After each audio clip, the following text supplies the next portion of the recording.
Worldviews feels like an invitation into that conversation. Mm-hmm. And the first invitation is, what is my worldview?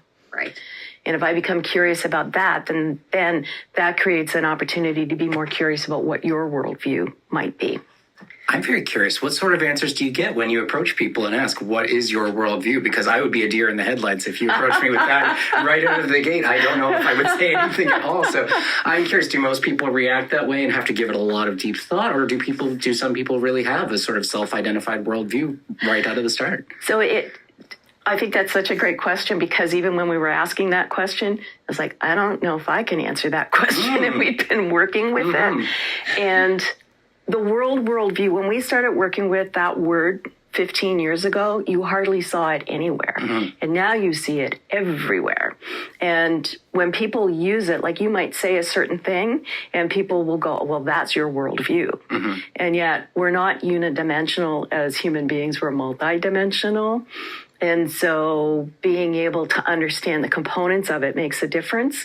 But we started to see the thing that most intrigued me around those early conversations is people would talk about power and privilege. Yes. In a way that, and we created really supported spaces for these conversations anyway, but it went to a whole new level of depth with worldviews partly because instead of saying, well, that's just the way I think, or why do you think that way? It's like, well, from my worldview. Mm. So it depersonalized the conversation, and that's what we were noticing. One example is we do these open enrollment art of hosting trainings, and we were in the U.S. in Minnesota, and we had often at that point collaborated with an African-American man and woman who were really good friends and colleagues of ours. And we showed up to an art of hosting training one day in a facility, and you couldn't get into the door till like almost the start time. And when we get in there, the rooms were not suitable for what we needed. So we spent the first little bit just moving everything around, and people arrived and they started to pitch in. And our friend Dave, he's like 6 feet tall, 300 pounds, wears a ball cap backwards all of the time. And so he was doing all of this. So we finally get started. We start in circle, and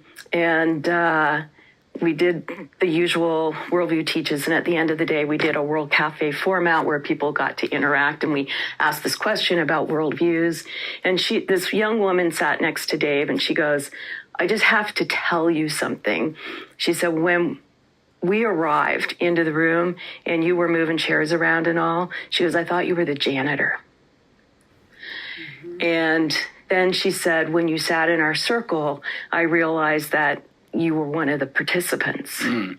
And then when you started leading the circle, she goes, I'm shocked at seeing my own worldview. Mm-hmm. Brave of her to admit that too. It really. was very brave. Yeah, and it was and my partner, he's a 6 foot tall white man. There is no way anybody would ever think that he was a janitor, ever. Mm-hmm. And so those were the kinds of things that we started to see illuminated just by using the language of worldviews. Okay. I can see what you mean about it depersonalizing then too, because you're not necessarily going to feel like, oh, this was my opinion and what a terrible opinion. Why did I arrive at that? You're going to think, as my worldview, this is rooted in so many things that I've been through, so many things I've been taught, so many things I've experienced. It's not that it's not my responsibility to work on that worldview and update it, but it's not necessarily my fault, for lack of a better word. Exactly. Okay, interesting.